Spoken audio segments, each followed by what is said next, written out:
be ready. Go ahead. Let me start by saying thank you to you all for coming, and thank you to Christine and the History Department for hosting this event. I want to say a few things, and I made some notes because I wanted to be as short as possible to leave room for conversation, but I also wanted to make sure I hit a few things. So the first thing to say is I come at this as an artist and also as a theologian. And by theology, I don't have time to define theology the way I'm using it, but I do not mean doctrinal kinds of theology, but rather theology as a discipline that helps us understand what it means to be human beings. So I come at this as an artist and a theologian to this film and making this film. Bad theology kills. Bad theology kills. And what I mean by bad theology is demonizing other groups or classes of people, or ways that we can dehumanize others. Bad theology kills. The gift of good theology is to learn to love people we don't even like, to learn to love the other.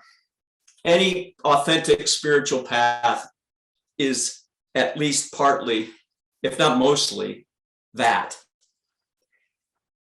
Whether you like it or not, theology is in the public square. Theology is part of our public conversations.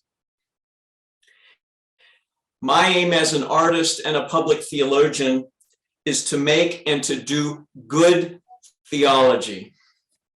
And that is the aim of what this film, that's the aim of what this film is to be, and that I hope that it is. Thank you for that. And I'm kind of thinking, because it's spurring some things for me of kind of what I was taking away from the film. I'm not sure, Jen, if you want to tag on that. I was simply very grateful to have a chance to work on something, having been locked down in the pandemic. When Chris showed me his footage, I was stunned. I was really stunned at the intimacy and openness and vulnerability of the people who spoke with him about the project that they were in the midst of creating. And so that to me is the essence of having a really good film in the making. So I signed on. Awesome. Thank you. And, you know, a lot of what I was taking away from the film was thinking about how and in what ways have churches chosen. I really love kind of you thinking about what makes good theology or what makes good practice of kind of Christian ideals, but also just thinking how churches have been kind of centers of resistance. A lot of resistance movements. I've been talking a lot about Reconstruction in my classes currently with my students, of churches choosing to kind of not only work to end enslavement here in the United States, but also ending it. I'm thinking of the Cuban Solidarity movement that took place in churches shortly after the ending of slavery during Reconstruction, in which, you know, Black church leaders were coming and saying, hey, we're not only going to fight for ourselves, but be allies to ending enslavement globally. Like, this can't necessarily just stay. It's not just about the fight here. It's about this global fight, and kind of being churches of resistance. I wonder if any of you have any reactions to that, of thinking about how our churches and ways, places that can be sites of resistance if they choose to be.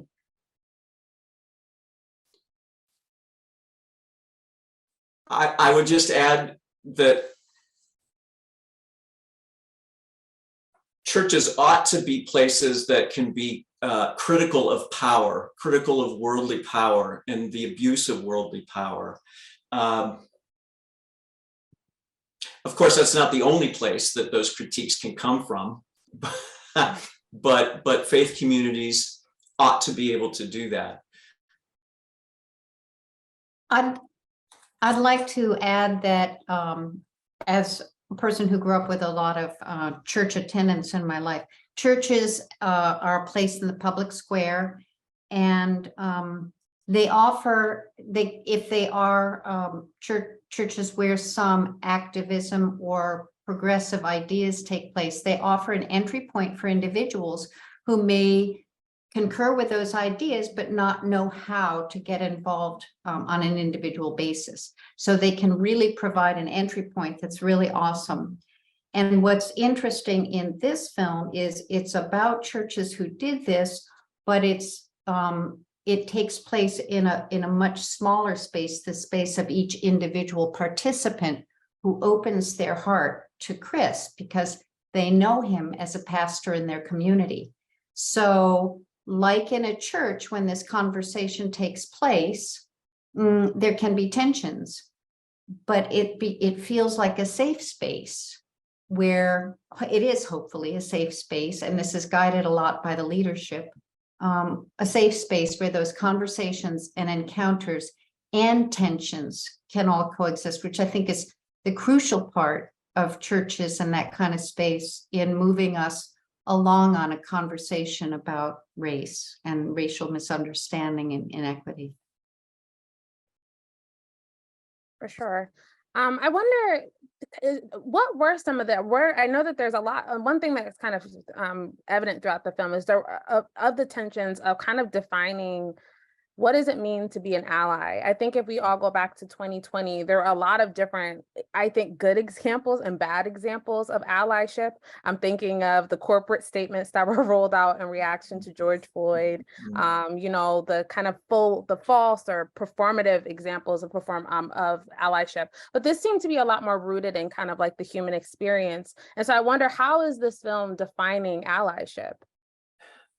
I just love the last thing you said, Daisha, about the human experience, because that's gratifying for me to hear, because that's certainly the intent, that the film is grounded there.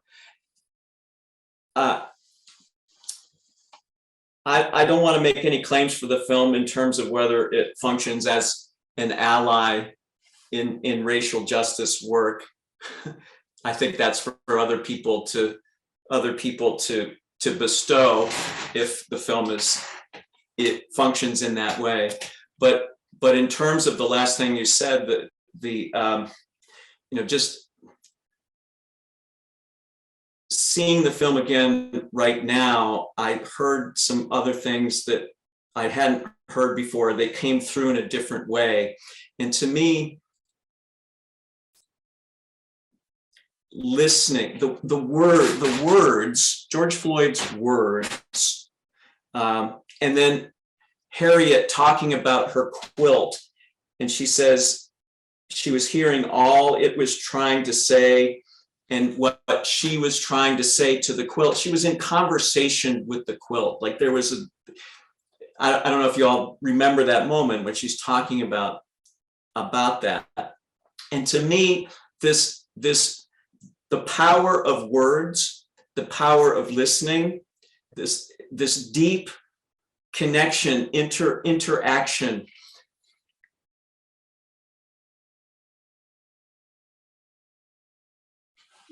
There's something about deep listening that connects people in a very, it's going to sound trite, but it connects us in a deep way. And I feel like allyship, I mean, I know it's defined in different ways in different contexts, so I'm kind of giving my little humanistic spin on this. But when we are connected in such a deep way, in conversation, in listening, in paying attention to other people's words, there is allyship. There's solidarity, maybe would be another word that I would use there.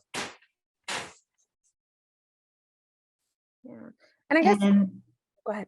Well, in the sense of the film, the listening piece is obviously so primary, but the secondary piece is in finding a common purpose. So these small groups, and then they called out to other churches. So that snowballed a little bit. And so finding the common purpose and provide an action or support to the action, that's where, just the listening was the first most important part, but there was a purpose there. And they felt, and I think it's been shown in the exhibitions, that for other people to hear about the story and come forward to experience the quilt in the exhibition, to stand among the quilts, helps them to, experience some of that rich, empathetic kind of experience of the folks who worked at it.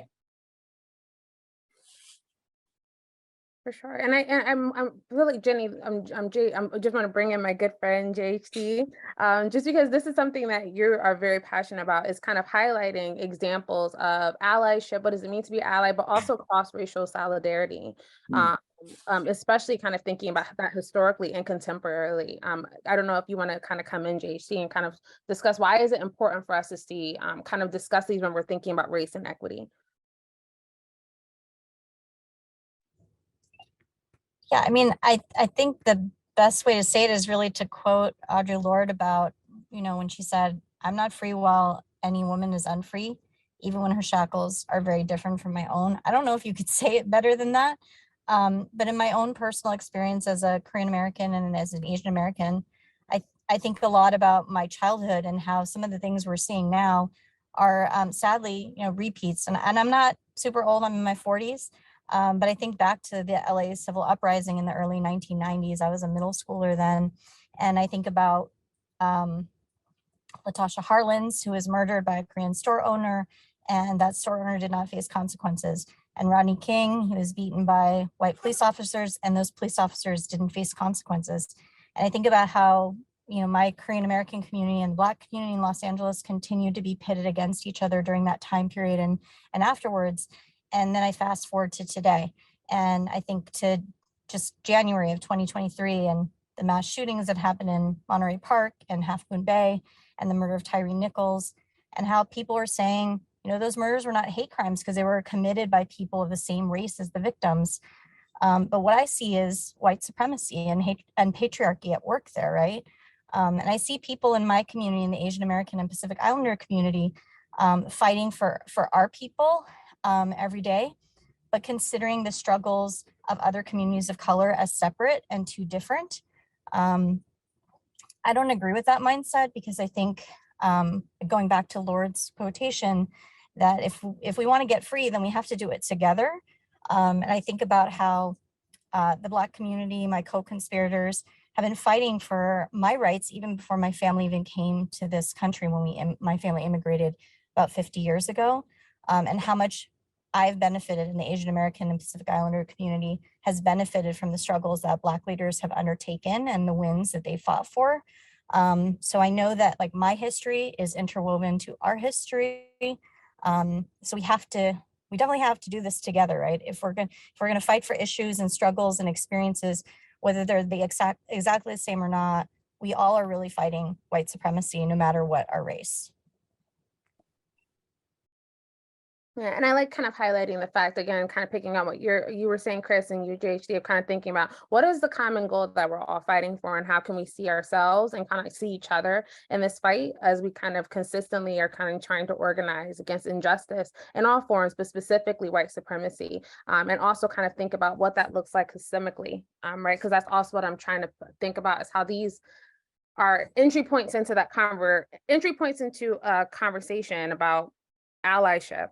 How these quilts can kind of serve as that, but also how they can kind of help keep us moving in this fight to kind of have these larger conversations about policing, as you're saying, about white supremacy.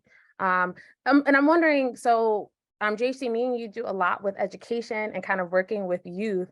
So I wonder, how do you think we should be talking about cross solidarity or cross racial solidarity in our classrooms and our public history spaces, as we're kind of consistently having these conversations? What is the best way to have these conversations?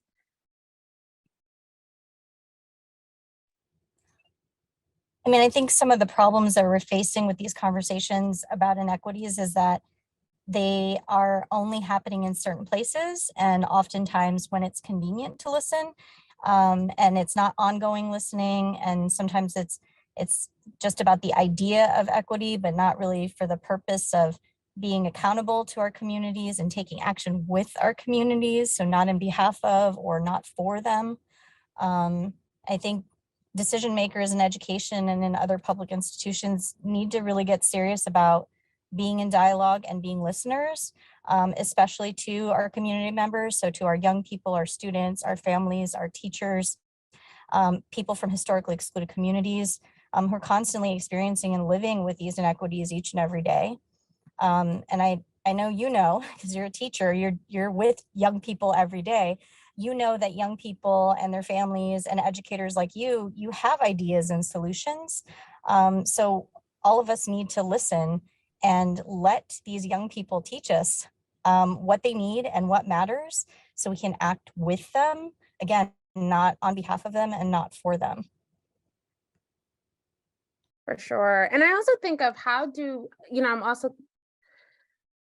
so often when people think about the past or the present, I also am thinking about how do we remember, and what are the sources that we use to tell these stories? I think it's a really beautiful thing that these quilts are preserved. It's not only, this is the material culture that we talk about as historians that we want to hold on to. How do we remember what it felt like, right? Like I said, we have these statements from Target and Amazon and all these other crazy corporations talking about, what their reactions were to George Floyd, but it's really in these sources that you really get at the emotion of what it felt like to be in 2020. And I guess just to Jan and Chris, what role do you think that art plays in kind of documenting this story? What role do you think the quilts are going to play in helping us to remember not only George Floyd's life, which I think is really obvious through the emotion and the beauty and kind of looking at his last words and documenting what that experience was like, but just in general, how these quilts will kind of serve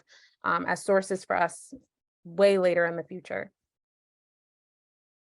I hope the quilts go on to visit many, many more places. But in general, I am so happy that there has been a foregrounding of artists of all kinds of formerly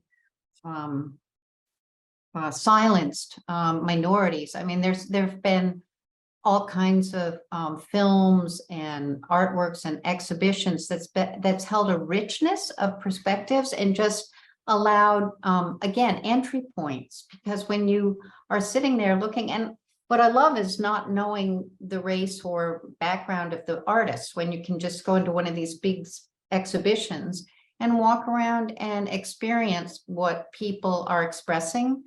That any type of artwork that does that opens a gateway for people to be able to enter is very helpful. And then, as you said, I think Daisha, the people who can convene these conversations and help provide safe spaces for the conversations to go on.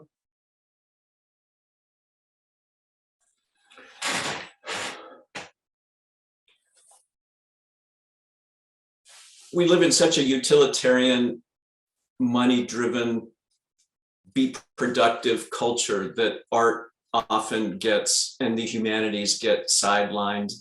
And so, you go to,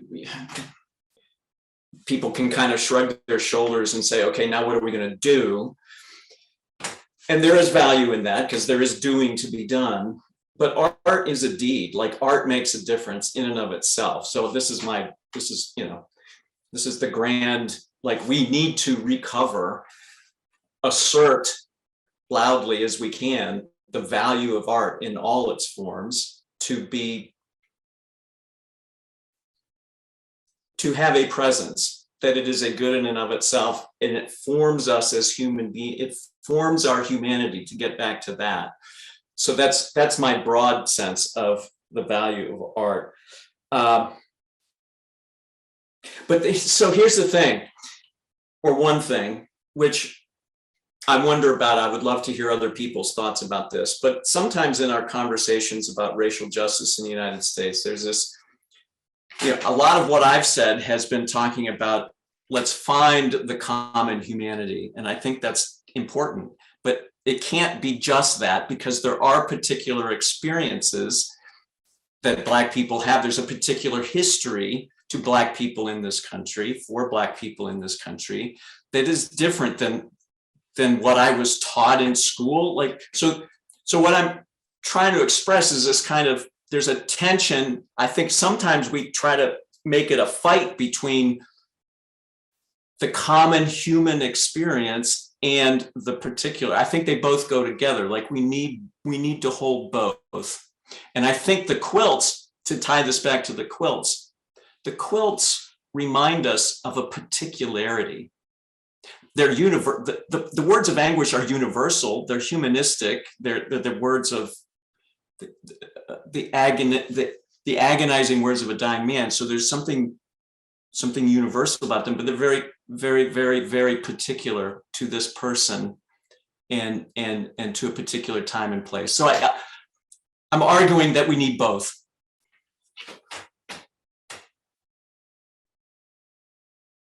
And JC, were you going to come in or? I'm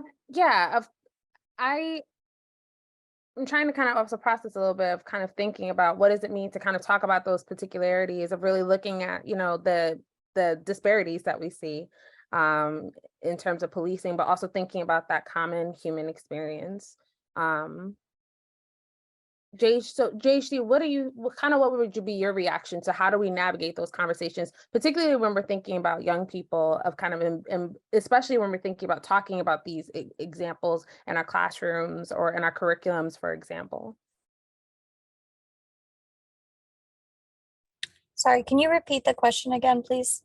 Oh, sorry if it came out. So I was just saying, how do we kind of picking up on that point of kind of being able to talk about the disparities, but also be able to work together on that common goal? What advice would you have or kind of thoughts do you have on how that can be reflected in our curriculums or in our educational spaces?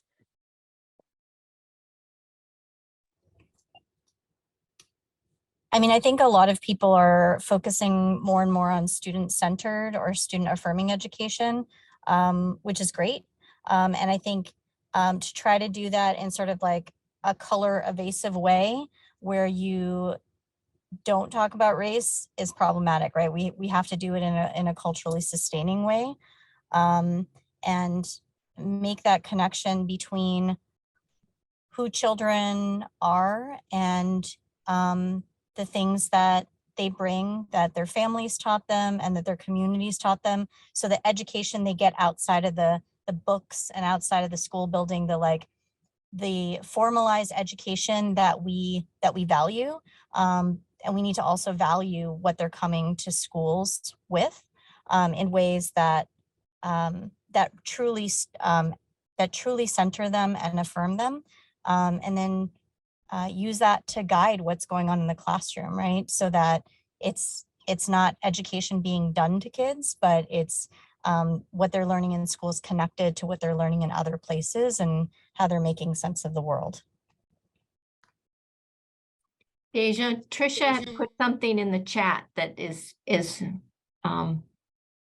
very, very relevant to this conversation. Trisha, do you want to add that?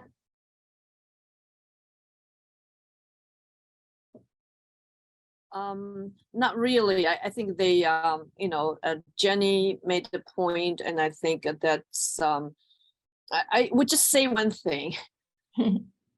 Whether we talk about race or not, race is always talked about. It's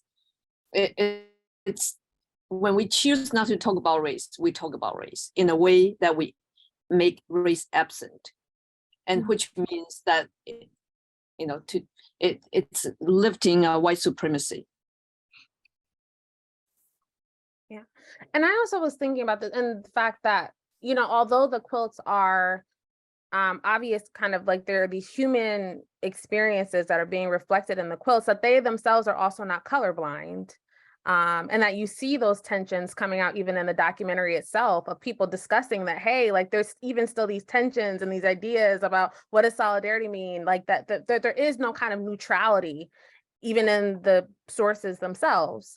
So I think that's another important point. And I really thank you so much for saying that, Trisha, because that is so important to think about, right? That we have to kind of keep having these conversations, and that even if you don't, like, I remember that for me, one of the statements I kept saying in 2020 was that silence is your statement. If you are not, if you're not responding, if you're not saying anything about the moment, if you're not talking, then you are making a statement in itself.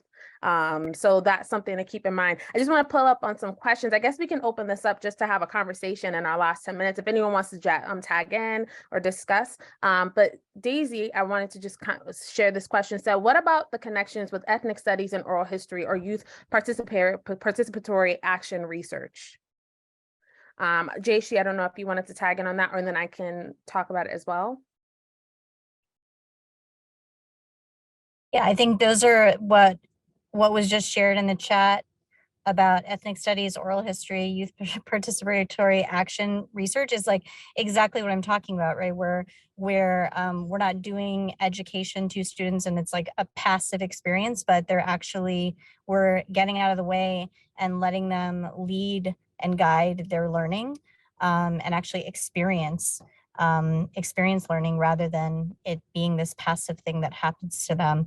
And I think that's like applicable to all areas in school. I mean, in my dream version of education, everything would be interdisciplinary, right? Like we're talking about the arts here and how important that has to be interwoven into everything that students and adults experience, because art is like, it's healing, it's humanity.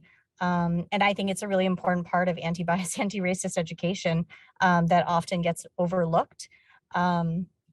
But yes, to all those things that you put in the chat, like those are all part of what a good education and an education that's connected to life. All of our students deserve that, and all of us deserve that. I agree. And I'm also just thinking, it's so interesting that you said oral history and youth participatory action research. You know, I've already said I'm a high school history teacher in addition to teaching at Southern. I teach the African American and Latinx course. And currently my students are actually working on we're doing an activism unit where they are going around and starting their work on eventually being able to interview modern day activists after kind of getting an understanding of really looking at the landscape of the 60s and 70s.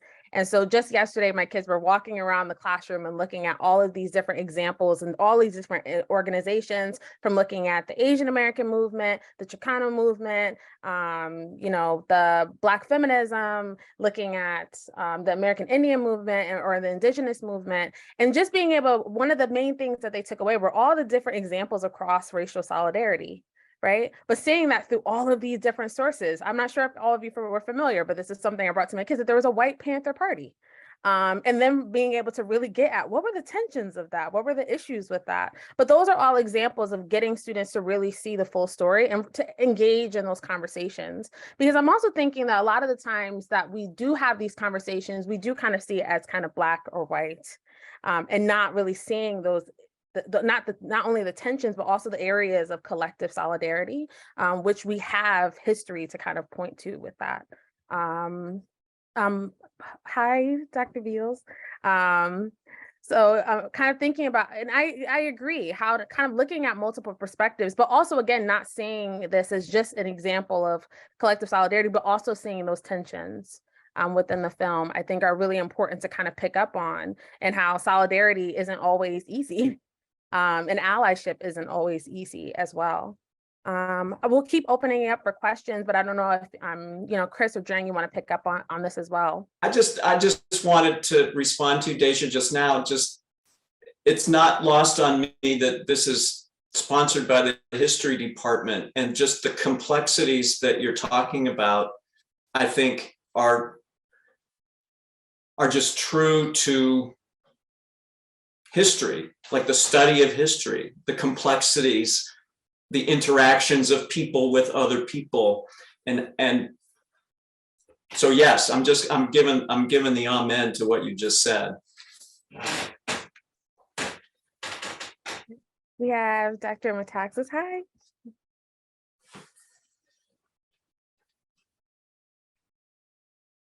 Oh, I think you're on mute.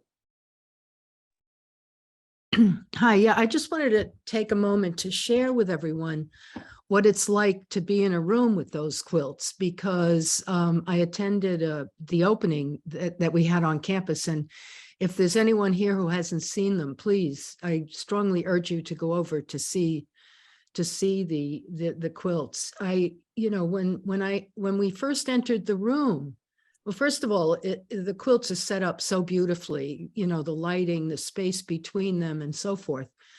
But I felt immediately that we were entering some kind of sacred space, that it was an opportunity for me to actually personally grieve as if I were in church, and reading those words, I could hear his voice.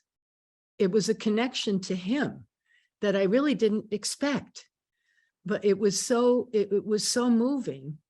And so talk about experiential learning. I think it would be really important to bring as many young students to see the quilts as well, and to read those words. I mean, the words are like, it's like poetry. And there it was. And I'm not a person who follows any set religion. I'm not connected to any kind of organized religion, personally speaking, but that was a religious experience for me. It was a spiritual kind of experience for me. I just want to tell everybody to get over there. If you haven't seen them yet, please do. Thank you so much for that. Do we have any additional questions or any kind of, I'm not sure if there are any other kind of thoughts that are also coming from the panelists that they might want to share out? I wanted to just express how, I beg your pardon, someone had their hand up, I think, before I started speaking.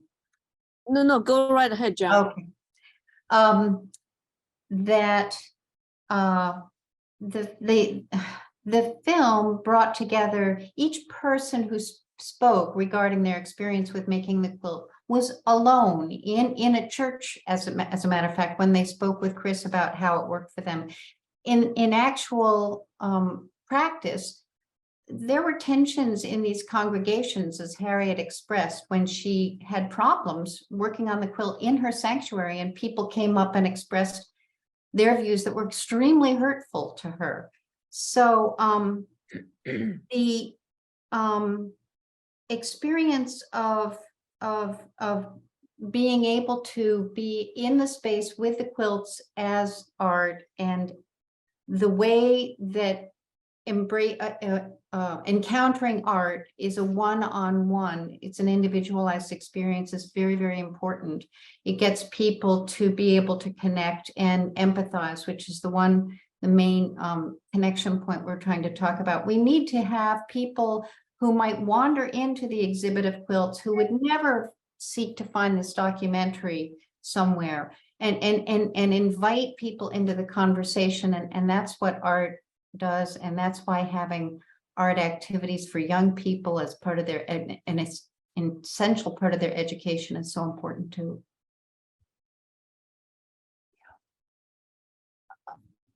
If I may, I'll say quickly, I echo Ginny's sentiments about the space. I was not able to be there on Monday, but I when it opened on the 20th, but I took some time off this afternoon. The space felt sacred. But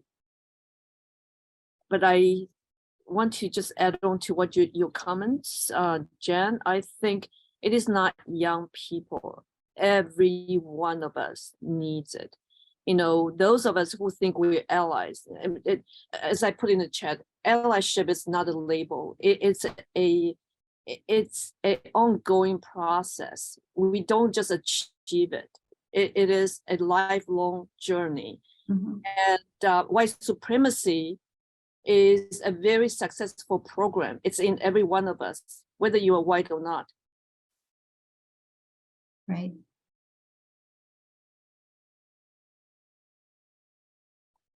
I agree. definitely on that last statement. Whether I agree with everything you just said, Trisha. And I guess I just wanted to kind of end off of thinking about what does this say, or how can these quotes or inform kind of our ideas about public history?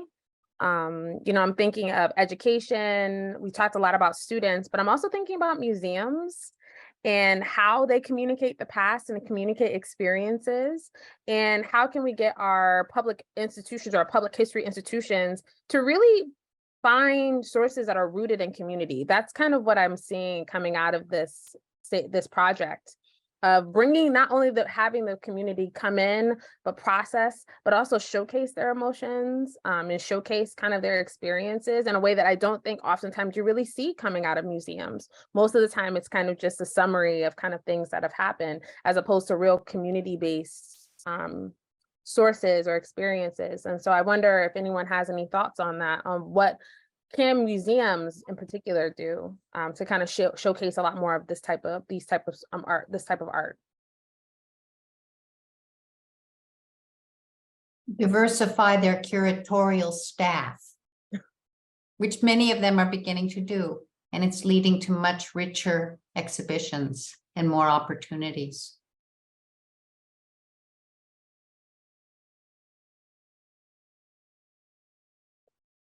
I agree entirely.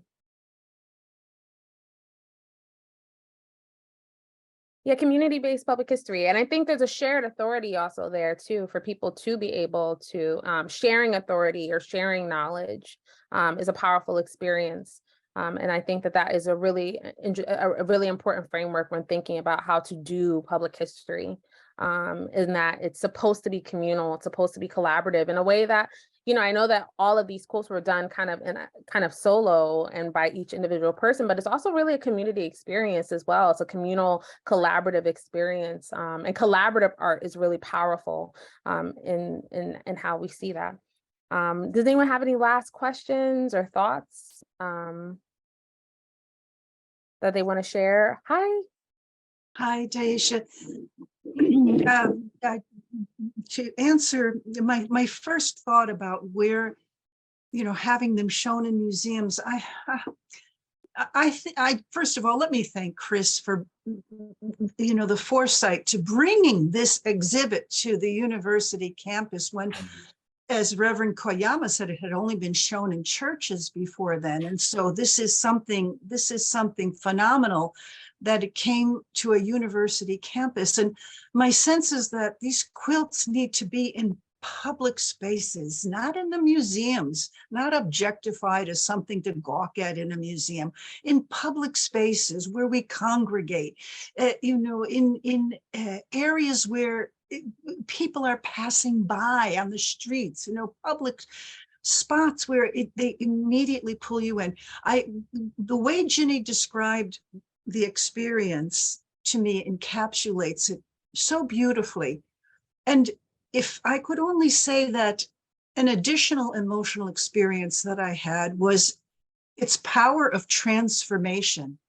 It immediately transformed my awareness, my consciousness, my heart, my empathy, my horror. I mean, it just deepened every emotion that spurred a greater, more authentic commitment to action. These quilts have the power to transform.